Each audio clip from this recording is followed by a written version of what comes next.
არ გავჩუმდებით. რა გაგვაჩუმებს?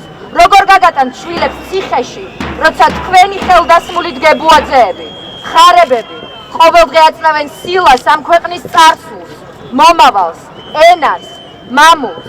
რა გაგვაჩუმებს?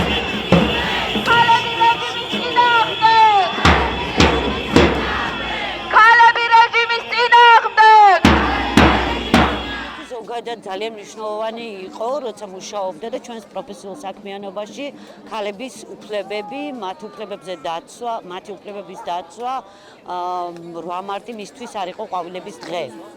მისთვის იყო უფლებების დღე და ამიტომ ჩემთვისაც მნიშვნელოვანია, რომ დღეს აქ ვიყოთ მისი და ყველა პატიმრის უფლებების დასაცავად. ყველა ქალის სხვადასხვა უფლების დასაცავად. პროტესტის განმავლობაში ქალის ხმა ისმის ყველაზე კაფიოდ, ყველაზე ხმამაღლა და ყველანი ვიძახით, რომ ამ პროტესტს აქვს ქალის ხმა.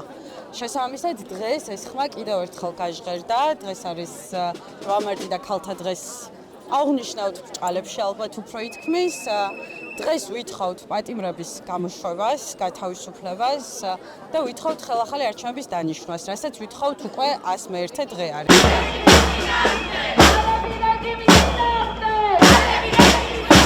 როგორც ყველა დედა ჩემს ქევავს ხოლმე აქციებზე, რომ არ განსაკუთრებით იმის გამო შორს არის და დღეს მინდოდა მის ნაცვლად გამოსული ყავი აქ, იმიტომ რომ ვიცი რომ აქ რო იყო საოცრად გამოვიდოდა თვითონ და დღეს 8 მარტია.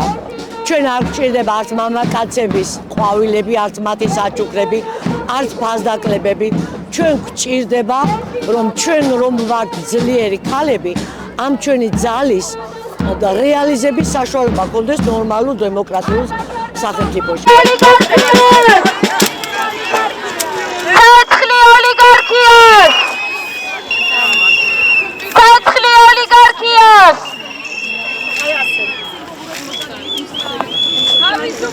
Režim is